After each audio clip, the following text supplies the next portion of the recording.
실제로 걷기 훈련 현장에서 보면 새끼 발가락 변형이 심한 분들은 정상인 분들보다 한 발로 균형을 잡는 능력이 현저히 떨어지는 것을 확인하실 수가 있습니다. 존재감 없는 작은 발가락이라고 해서 무시하면 안 되는 이유입니다.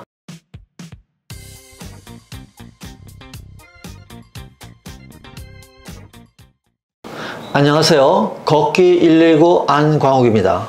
예전보다 발의 건강과 아름다움에 관심을 받는 분들이 많아지는 것 같습니다. 그런데 발가락이 노출된 신발을 신은 여성들을 보다 보면 새끼 발가락이 휘어지신 분들이 눈에 띄는데요.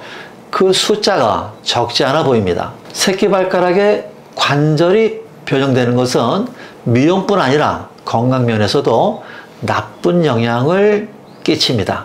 통증으로 인해서 서거나 걸을 때 발의 체중 지지에 불균형을 초래하기 때문입니다. 하지의 불균형은 곧 다리가 지지하고 있는 골반과 척추의 기능에 나쁜 영향을 주게 됩니다.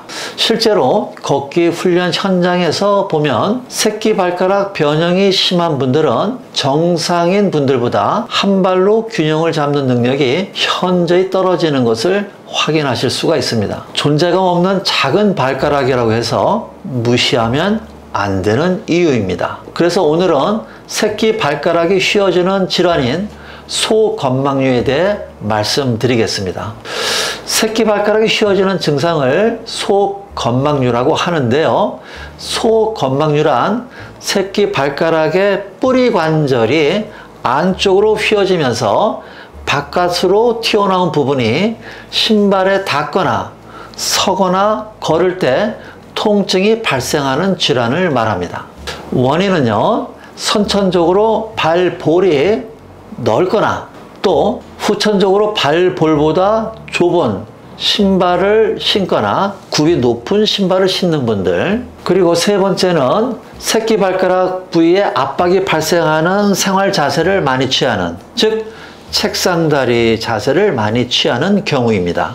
그러나 선천적인 문제가 없고 신발에 영향 없이 소지가 안쪽으로 내반되는 변형이 발생했다면 그것은 대부분 보행 불량에 의해 발생했다고 생각해야 합니다.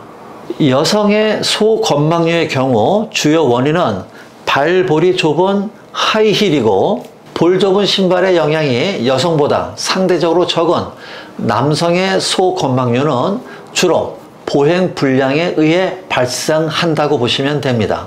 소건망류가 발생하는 가장 최악의 경우는 무엇일까요? 발볼이 좁은 하이힐과 보행 불량의 만남이겠죠. 소건망류가 발생할 소지가 많은 걸음걸이는 두 가지인데요. 첫 번째, 발끝이 바깥으로 벌어진 팔자걸음, 그리고 양발 간격을 벌려서 걷는 걸음입니다. 이 두 개의 걸음 요소가 조합되면 걸을 때 체중이 순간적으로 새끼 발가락 쪽인 앞꿈치의 바깥쪽에 쏠리게 됩니다. 따라서 걸음이 반복될수록 새끼 발가락 쪽의 외측면이 신발에 압박을 받아서 네 번째 발가락 쪽으로 발가락이 휘어지게 되고요.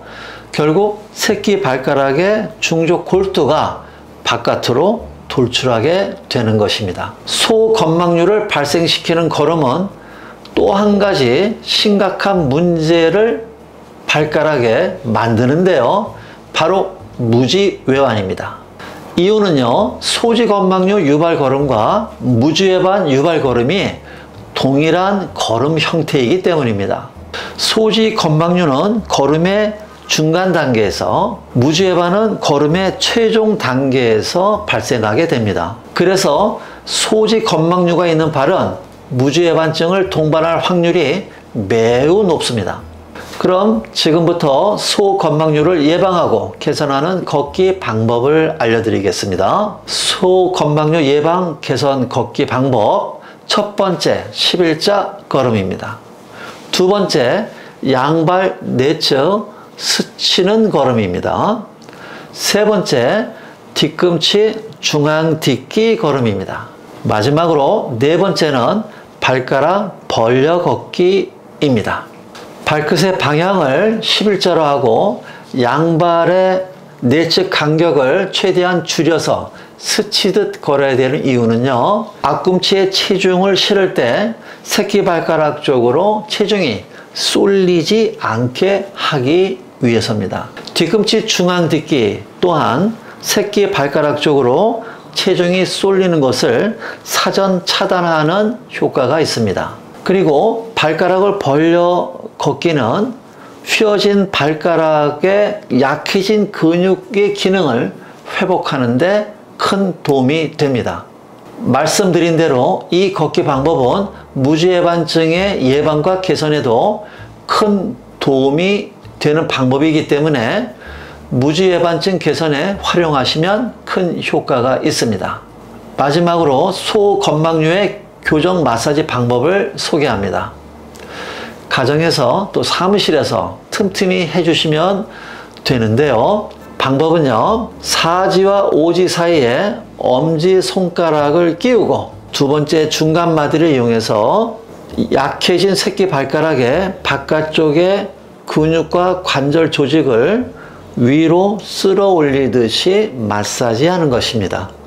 마사지 요령은 발가락 사이가 약간 스트레칭 되도록 새끼발가락을 약간 바깥쪽으로 벌려주면서 조금 묵직한 압력으로 천천히 마사지하는 것입니다. 소건망류 교정 걸음과 마사지로 아름다운 발가락을 만들어 보시기 바랍니다. 걷기는 이동수단이 아닙니다. 걷기는 치유며 여러분의 품격입니다. 감사합니다.